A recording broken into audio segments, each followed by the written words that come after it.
Francis Walsingham is best known by a single word: Spymaster.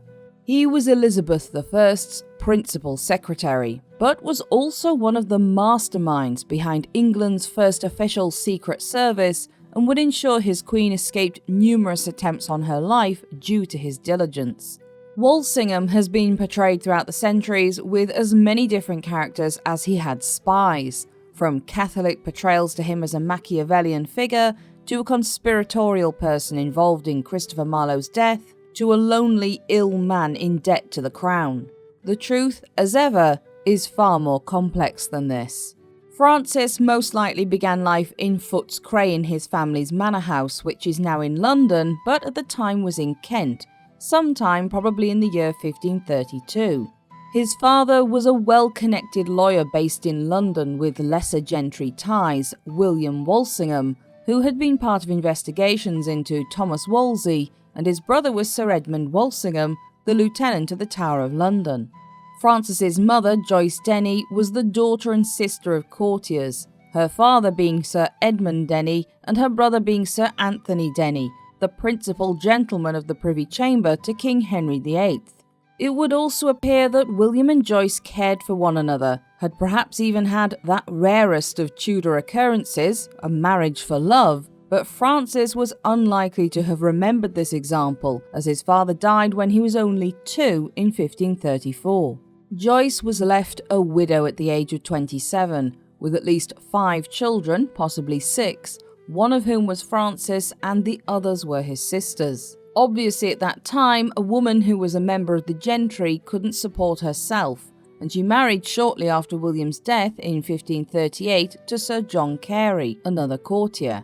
This would prove to be a useful political connection, as Carey's brother William was married to Mary Boleyn, one-time lover of Henry VIII and sister of then-dead Queen Anne Boleyn.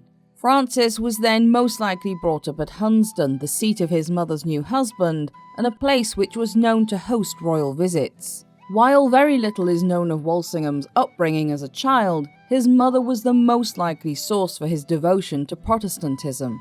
Her brother was also known for his adherence to the new faith as well, so it makes sense. This would later shape Francis's entire worldview and his career, so it was influential. It's also highly likely he received education through a tutor, as was commonplace at the time for children of gentry and nobility. As a boy, and especially as the eldest boy after his 2 half-brothers were born, Francis would have been given a rigorous program to follow.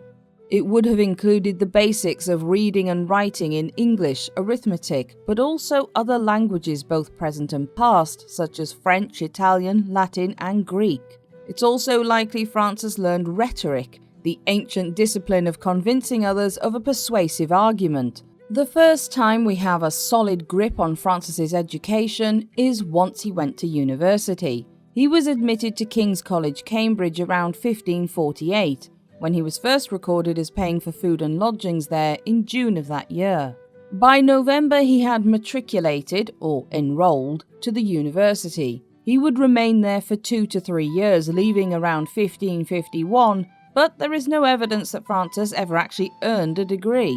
This wasn't actually unusual for the children of nobles, as actual qualifications were usually only required for a career in the church, and those training as clergy were usually not nobility.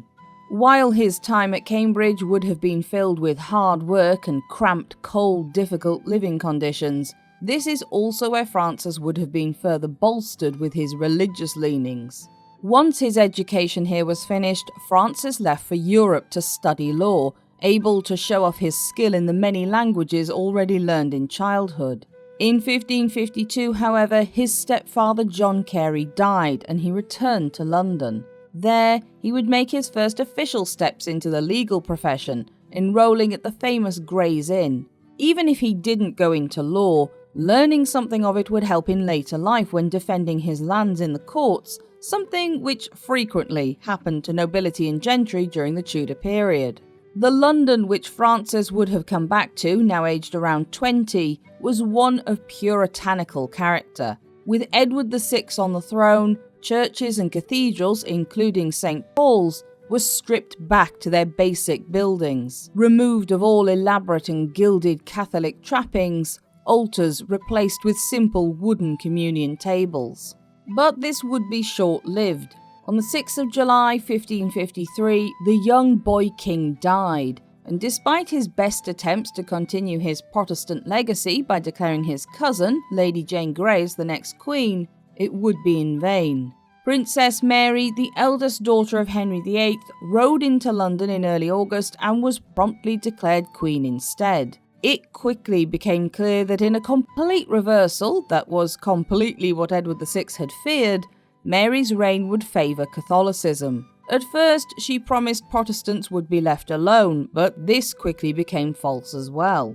Not only would this have been a possible reason for Walsingham to leave England's shores, but it's possible he had even aided the revolt led by Thomas Wyatt against Mary's rule.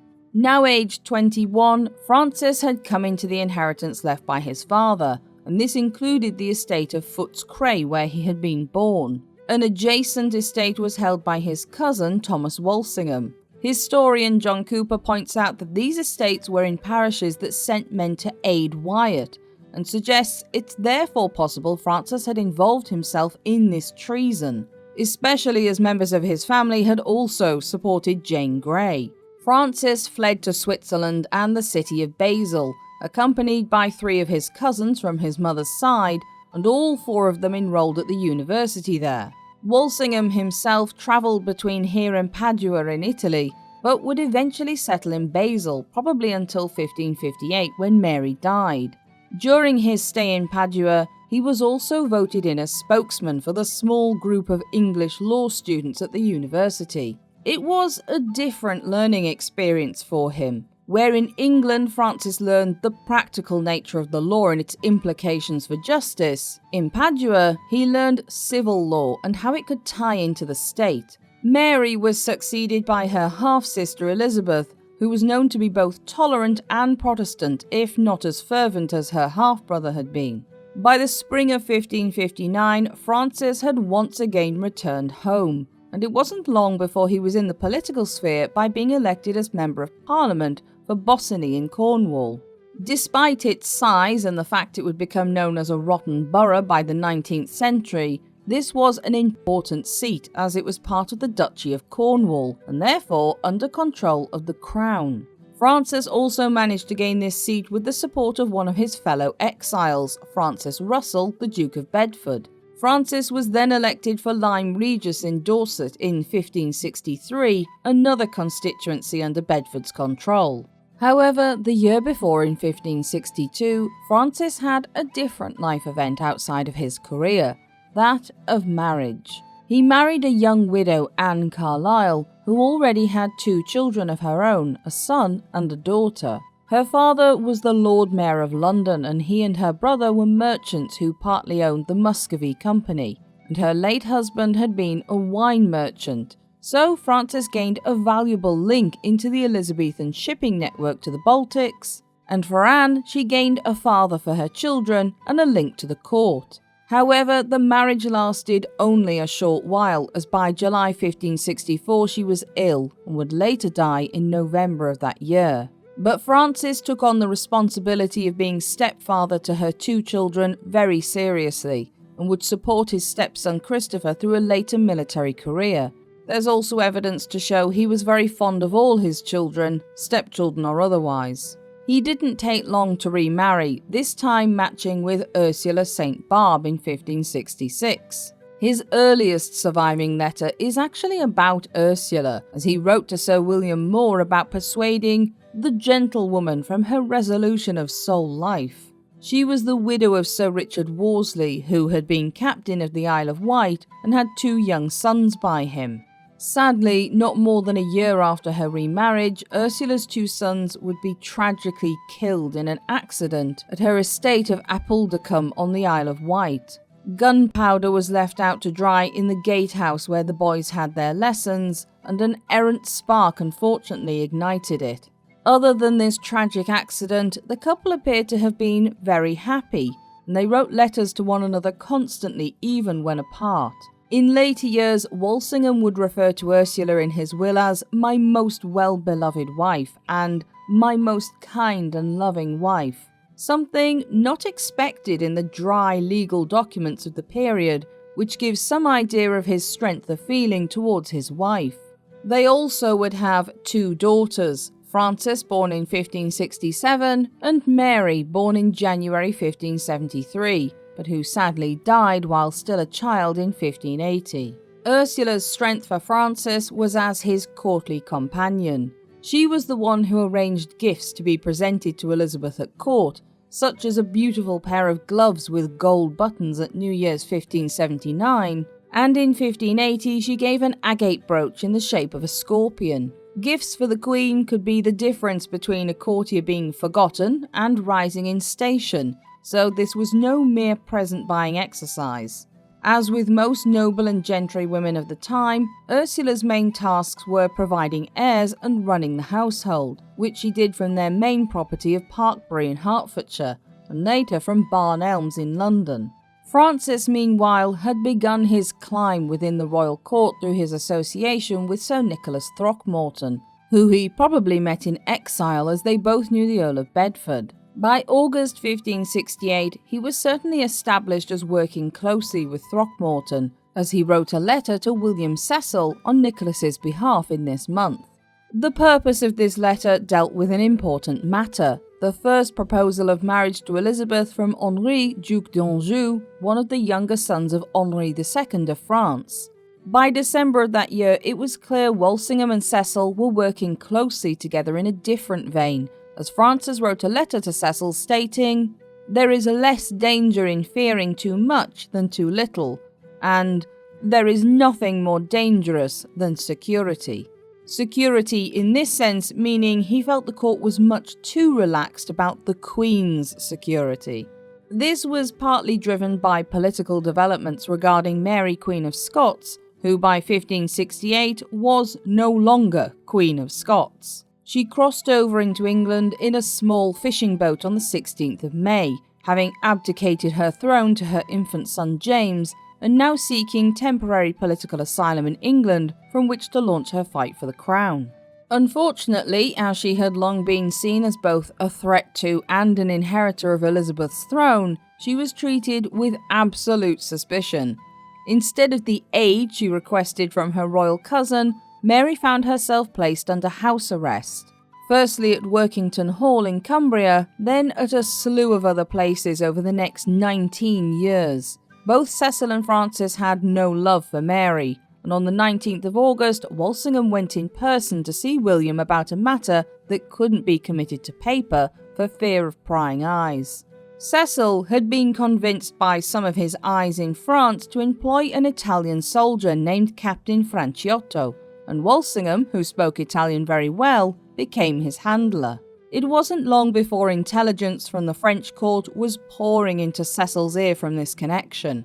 While Francis was not as well practiced in subterfuge as he would later be, he was a fast learner, and it wasn't long before he had also built up a network of contacts in London who were able to provide him with information on the movement of strangers. But more than this, he was also instrumental in bringing down the Ridolfi plot. This had started with a rising in the north of England in 1569, similar to the uprising Elizabeth's father Henry had needed to deal with, except this time the Catholic rebels were willing to look abroad for support. Their main aim was to have Mary, Queen of Scots, positioned as Elizabeth's heir, or worse than this, to take her place altogether, and to be married to Thomas Howard, 4th Duke of Norfolk. Francis sent Cecil countless reports about the conspirators in this plot as well as the details, and these provided the necessary evidence to bring the whole thing down. Not only that, but one of Walsingham's houses in London, known as the Papy in Aldgate, was used to interrogate Ridolfi. By 1570, Walsingham had proven himself useful enough that he overtook a more experienced candidate for the position of Special Ambassador to France, having the necessary linguistic skills, if nothing else, on the 11th of August 1570. Elizabeth herself also wanted Francis to help the French Huguenots in their negotiations with Charles IX. Now King of France, in order to bring the Third War of Religion to a close. By the time of his arrival at New Year's 1571, however, the country was at a peaceful lull. But his predecessor, Sir Henry Norris, was glad to be relieved of his post, having endured his post being read, having to attend Mass, and struggling to maintain the expensive lifestyle required of the English ambassador to France. It wasn't long before Walsingham had managed to use his silver tongue to get close enough to Catherine de' Medici to win her confidence. And he even managed to earn a raise from £2 a day to £3 6 shillings and 8pence, which was still a pittance, but higher than Norris had been paid. On top of this, Ursula and their daughter Frances travelled to Paris with him, supporting her husband with his presence at the French court, though little is known about her time there. One of Walsingham's main duties was to continue trying to arrange a match between Elizabeth and Henri, Duc d'Anjou, but it was definitely not high on the list. A match was also suggested between the Queen and Henri's younger brother Francis, then Duc d'Alençon, but Walsingham dismissed it due to Francis's apparent lack of humour and the 20-year age gap. Ironically, this would in fact be one of Elizabeth's most enduring engagements in years to come. However, the peace wouldn't last long, and on the 24th of August 1572, the St. Bartholomew's Day massacre took place in Paris. This was a targeted massacre against French Protestant Huguenots, assassinating them at will. Protestant nobles from all over France were present in Paris at the time, as they had attended the wedding on the 18th of August of the king's sister Margaret of Valois to the Protestant Henri III of Navarre. The atmosphere was tangible. Gaspard de Coligny, a Huguenot leader and nobleman, was shot on his way home from an audience with the French king, and this preceded the massacre by 2 days. Instead of fleeing, he accepted the king's protection, which would prove to be a fatal error. He was murdered in his bed on the 24th, and his fellow Protestants fell in their thousands around the city. While estimates of the numbers killed go as high as 30,000, at least 5,000 men, women, and children lost their lives purely for their religion in just 3 days. The most horrifying part of the massacre is that the murderers made a game out of much of it, stopping to drink at taverns and joke with their fellow killers, convinced they were carrying out God's plan through the request of their king. Francis, stuck in the embassy, was also with his family. Little Francis was only around 5 years old, and Ursula was pregnant with their second daughter. Also with them was Robert Beale, working as Francis's secretary, his brother-in-law, as he was married to Ursula's sister. During the massacre, their home in Paris became a refuge for Huguenots. What is interesting is that there is no written description of what happened during the massacre in Francis's papers, although many people who survived it found it difficult to ever talk about the events. Those who did wrote of their shock and horror, and linked it into fears over England being overrun by Catholic sympathisers. Walsingham publicly maintained the relationship with the king when he was given the blatantly false reason for the massacre, as Charles and Catherine de' Medici both apparently having heard they were about to be assassinated by a Protestant uprising. But however he may have personally felt about what happened, Francis kept a publicly cool head about events, and did his best to keep the Treaty of Blois in one piece, keeping England out of war with France. Ursula was finally able to return to England with their young daughter before January, but Francis had to remain in Paris until April 1573. He was in debt, hadn't managed to arrange a marriage for the Queen, and the Catholics of France were still in charge. When he returned, Walsingham was allowed a few months to recuperate, but as forewarned in a letter sent to him by the Earl of Leicester, he was already being positioned for a place on the Privy Council as a principal secretary to the Queen. On the 21st of December that year, he was sworn in, jointly alongside Sir Thomas Smith, who retained the post until he retired in 1576. The following year, in 1577, Francis was knighted, a symbol of the trust placed in him. As William Cecil took on the role of Lord Treasurer, Francis was increasingly in near constant attendance on Elizabeth. His role would also have meant he was able to wield influence and control over government policy, as he had access to all royal correspondence and he could direct the agenda of council meetings. The Privy Council would have looked very eclectic compared to governmental systems of today, especially in England. There were no separate departments or separation of powers as there are now.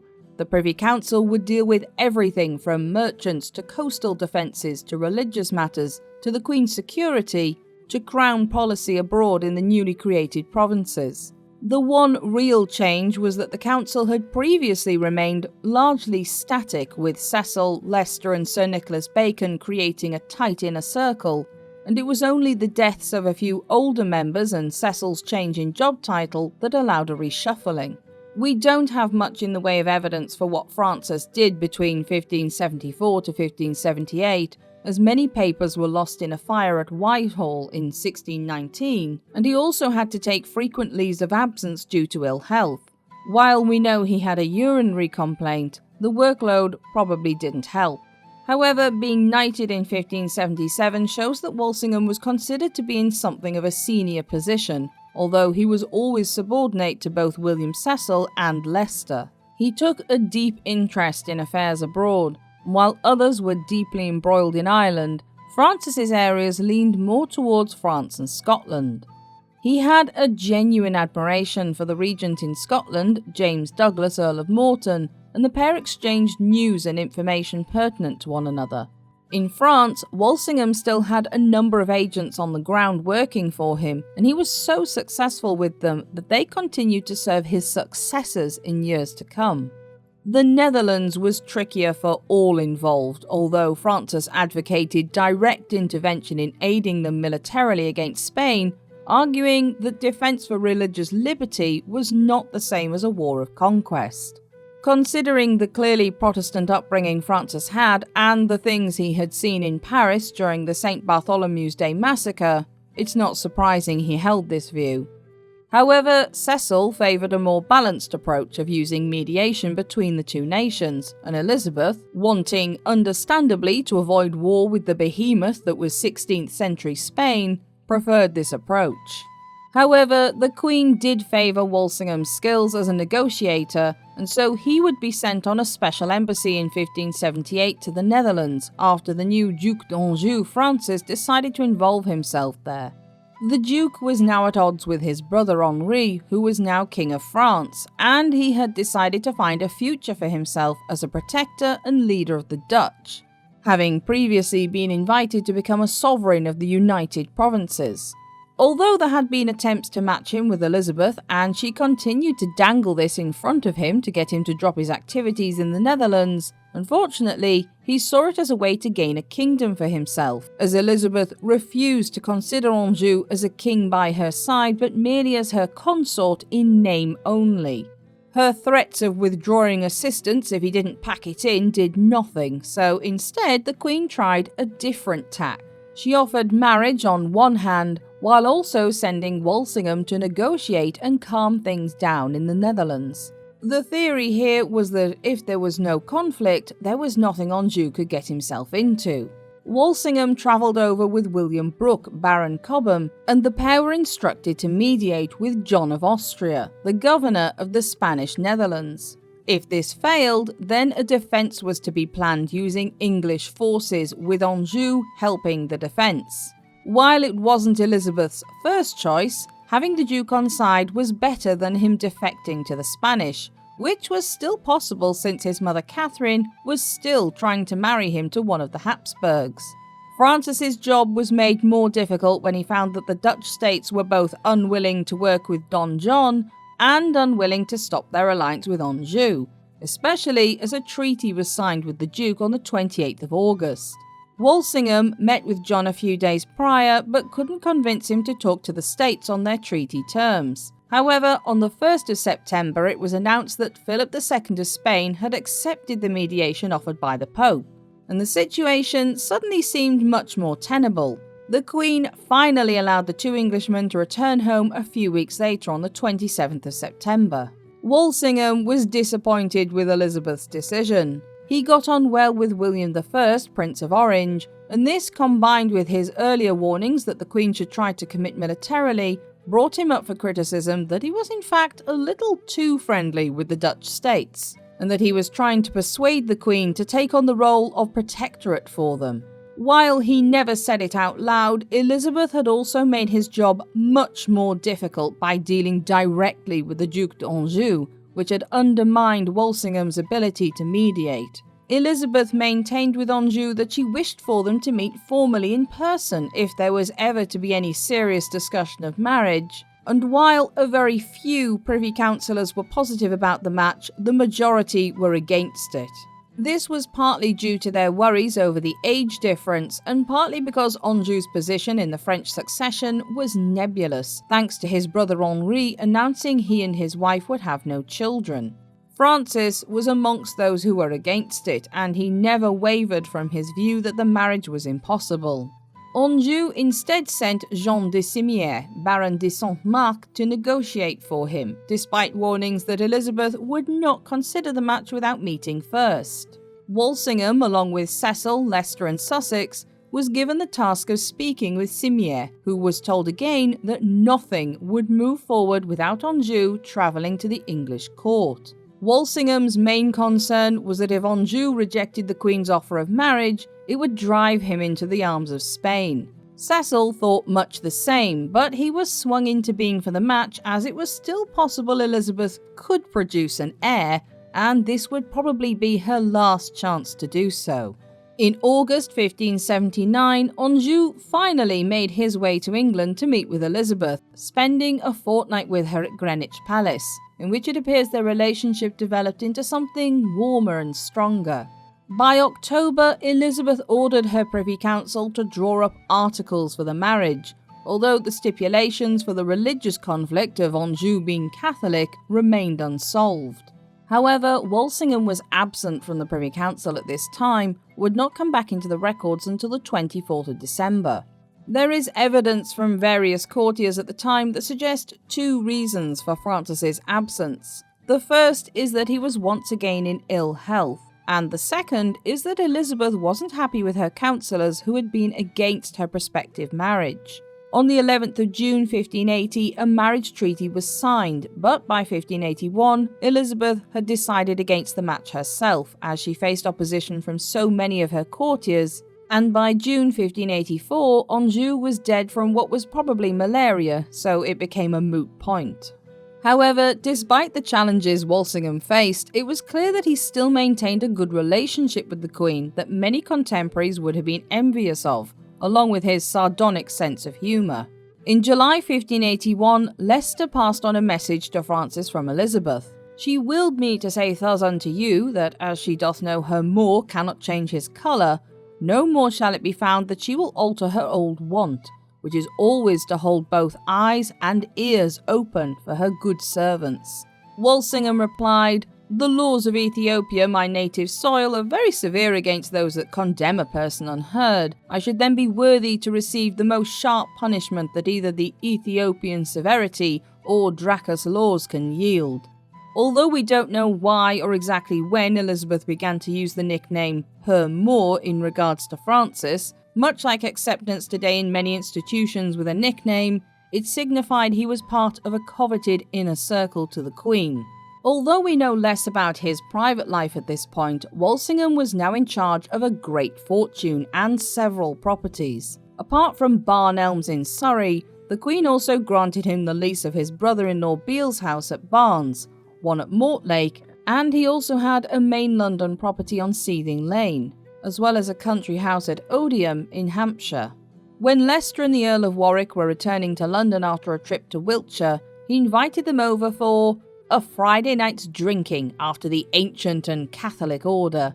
It's rare that we see a glimpse of the dry human man underneath the bureaucracy he created, and it's tantalising to wonder what else might have been revealed about Francis had more of his personal papers survived. We do also know that while Walsingham didn't seem interested in creating an architectural wonder like many of his peers, he owned a vast library of books and took a keen interest in gardening, falconry and music. By 1581, Walsingham was a master of his craft. Having never forgotten the atrocities witnessed in Paris years before, he remained steadfast in his belief that if there was a similar Catholic uprising in England, the effect would be the same. He sanctioned the use of torture on known Catholics to extract knowledge, and he found them in the first place by employing a network of informers and intercepting correspondence between suspects. On top of this, two of his staff included the cryptographer Thomas Phillips, a forgery expert who specialised in deciphering letters, and Arthur Gregory, a man who was able to break and repair seals without anyone knowing he had touched them. It was during this period that Francis would cement his reputation as a spymaster by entrapping Mary, Queen of Scots. In May 1582, letters were intercepted from the Spanish ambassador in England, Bernardino de Mendoza, on their way to Scotland. These letters confirmed Francis's worst fears that the Catholic powers of France were planning to remove Elizabeth and replace her with Mary Stuart. After finding further evidence of French involvement, especially with a French informant, Michel de Castelnau, for the Catholics passing on information of Scottish contacts with the English, led to Walsingham treating Castelnau as a target. Archibald Douglas, a Scottish minister, had been persuaded by the French to give them intel by the promise of a pardon from Mary regarding his part in Lord Darnley's death. But Francis instead managed to turn Douglas into a double agent for the English by threatening to send him back to Scotland to stand trial. By the end of 1583, Walsingham had also secured two further informants, both in Castelnau's household. One of these was identified by historian John Bossi as Giordano Bruno, an Italian philosopher and poet who was then placed into the French embassy in London. It wasn't long before another name was put forward. Sir Francis Throckmorton had been visiting Castelnau. Francis Throckmorton was none other than the nephew of Walsingham's old friend, Sir Nicholas Throckmorton. He was put under surveillance for 6 months until the 4th of November 1583, when he was finally arrested for papers found in his possession, and he was possibly tortured to obtain a confession. Walsingham gained his confession either way, and it was enough to also point at the guilt of de Mendoza. And implicating Mendoza then gave Francis the ability to tap into Mary's correspondence, because Castelnau was acting as an agent for the French crown with the deposed Scottish Queen. The details basically outlined a plan to invade England, liberate Mary Queen of Scots, and depose Elizabeth. Many other courtiers were implicated, but either fled to France or were imprisoned, but nothing more. Even more strangely, also Throckmorton was tried on the 20th of May 1584 and executed on the 10th of July, but again, nothing further, and neither was any action taken against Castelnau, who was almost certainly more involved than as a simple errand boy. But he was expelled from the English court. But this is easily explained. If Walsingham was using Castelnau's letters as evidence, parting with the Frenchman would have been silly. Mary was well aware of Walsingham's involvement, as he was often negatively mentioned in her letters, although she wasn't aware of him reading them. To add fuel to this growing fire, on the 10th of July, just a few weeks later, William the Silent, the leader of the Dutch revolt against Spain, was assassinated. Fears of both Elizabeth's safety and an invasion of England were heightened, and a year later, the Treaty of Nonsuch was agreed and signed by England and what would become the Dutch Republic, in which Elizabeth promised to send military aid. Walsingham and Cecil worked on another document of their own, the Bond of Association, and those who signed it promised to hunt down and kill anyone who conspired against the Queen. Funnily enough, James VI of Scotland signed it, but so did his mother Mary at her own request. This would be included in the Act for the Surety of the Queen's Person passed by Parliament that same year, which required a tribunal of 24 peers to investigate any invasion, rebellion, or attempt on Elizabeth's life, and the perpetrator would be pursued to death by all the Queen's subjects. In April 1585, Mary was placed under the house arrest of Amias Paulet, a friend of Walsingham. She had been in the custody of George Talbot, the Earl of Shrewsbury, but allegations from his wife, Bess of Hardwicke, that the pair were having an affair, meant Mary had to be moved. By Christmas, she was placed in the secure manor house in Chartley of the Earl of Essex, Robert Devereux, in Staffordshire, complete with its own moat. Walsingham instructed Paulette to open, read, and then pass on the letters without a seal to Mary, attempting to stop any and all secret correspondence. However, this was only what Francis wanted the Scottish Queen to think. He also set up a way for secret letters to leave by her hand, by arranging for them to be smuggled out in a beer keg through a double agent, which of course went straight through his contacts and himself. Mary was convinced that these were secure, and she was able to reply to over a year's worth of correspondence. Mary sent letters which were intercepted by Walsingham and deciphered by Thomas Philipps, and she was in contact with Anthony Babington, a man who wanted her blessing for an assassination attempt on Elizabeth's life on the 6th of July. Whether it was desperation at her situation, the fact she had been imprisoned for so long, or the fact that the English Queen ignored Mary's attempts to be on friendlier terms, she snapped and replied to Babington in the affirmative on the 17th of July through her cipher that was now well known by Walsingham and his team. On the 2nd of August, a few days later, Philipps asked Francis if Babington should be arrested on what they already had, or played with, in his words. Walsingham replied that he feared a postscript he had added himself to one of Mary's letters in reply, asking for the names of the 6 men who would carry out the attack, had made Babington suspicious. Luckily, Babington wasn't as sharp as feared, and by mid-August he was arrested along with his accomplices. Walsingham was very careful to ensure that many of the arrests made were by other Privy Councillors and not all by his own hands. Whether or not he expected to uncover a plot of this size, it vindicated all of his suspicions about Mary being central to an assassination plot against Elizabeth. Mary was eventually put on trial under the Act for the Surety of the Queen's Person at Fotheringay Castle in Northamptonshire on the 14th and 15th of October. She accused Walsingham of setting her up by falsifying evidence. Francis retorted, "I call God to witness that as a private person I have done nothing unbeseeming an honest man, nor, as I bear the place of a public man, have I done anything unworthy of my place. I confess that being very careful for the safety of the Queen and the realm, I have curiously searched out all the practices against the same."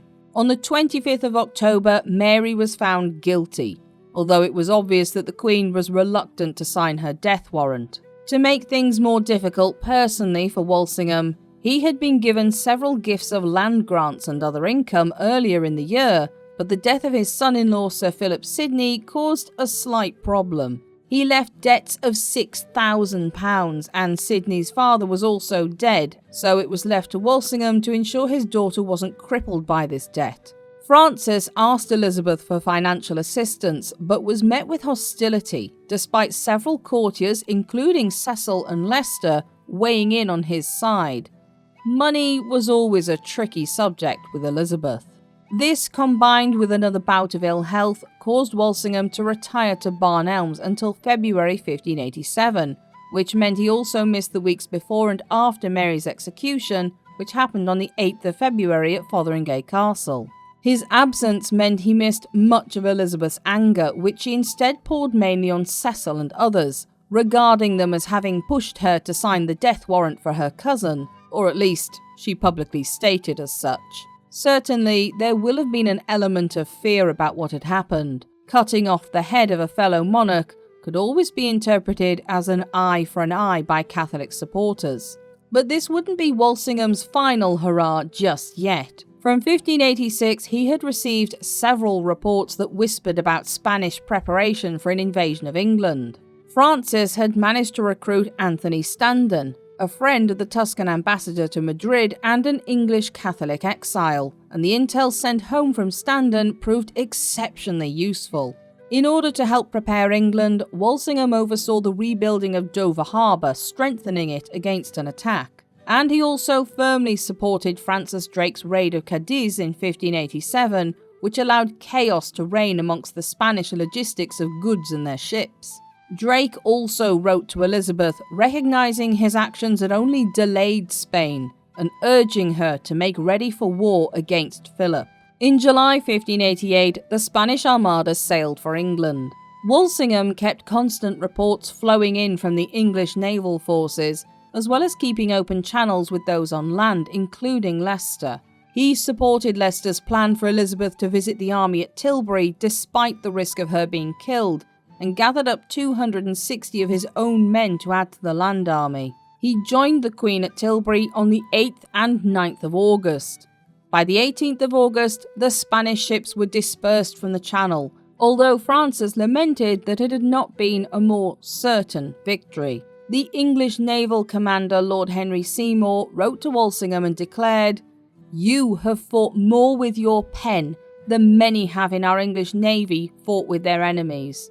Everyone knew that it was Walsingham's mastery over communication and intel from Spain that had created the conditions for victory. Although it had always been part of the Principal Secretary's job to gather foreign intelligence, Walsingham had turned it into an art form during his career, casting his network of spies for further than anyone before him had, and using them to such effect that nowhere was safe for those conspiring against the Queen or England.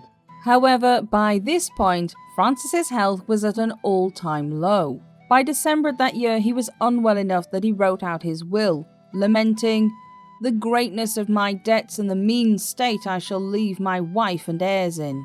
However, we don't actually know what state his finances were in, although this has often been taken to mean Elizabeth left her Spymaster, the man she had to thank literally for her life on more than one occasion, penniless. In truth, Walsingham had been given generous lands, grants and forms of income from the Crown. However, this was balanced badly against the need for him to pay out of his pocket for espionage, for foreign affairs, debts left by Philip Sidney, and debts to the Crown that were around £43,000. However, the Crown also owed him an estimated £48,000. After his death, a court would rule the two amounts cancelled each other out. Francis Walsingham died on the 6th of April 1590 at his house in Seething Lane. A contemporary historian of the time, William Camden, wrote that Francis had died of testicular cancer. He was buried in Old St Paul's Cathedral, but the grave and monument were lost in the Great Fire of London in 1666. A modern monument within the cathedral lists his name and that of his son-in-law Sidney, whose monument was also lost. Nevertheless, the memory of Francis lived on, although the caricature of him changed depending on who was talking.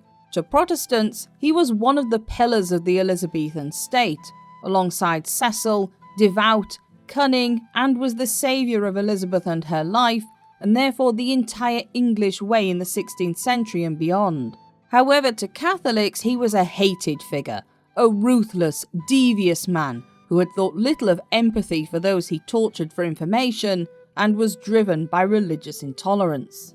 In truth, as with all people, Francis was a person of many parts. While he was almost certainly driven by a degree of religious intolerance after the events witnessed in Paris and his deeply Protestant upbringing, he was not unusual for the age he lived in, even if there were those who sought more balance.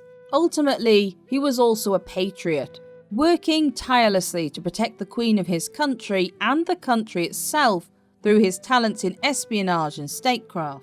Walsingham was almost certainly ruthless as well, and would no doubt have been even more so had Elizabeth not held him back at times. But he was also a man who cared about his family, and his fears and anxieties about his work reveal a man who was committed to his calling and had a dark sense of humour about the events through which he lived. For all we do know about Walsingham, much of it is through his work, many of his private papers lost in the preceding centuries, and much of the man is pieced together from those who knew him best. And Francis had many enemies, but he was also surrounded by many friends who mourned him when he was gone, suggesting the measure of him was that of a hero who had served his nation well. If you enjoyed this video, don't forget to like and subscribe so you don't miss any new documentaries.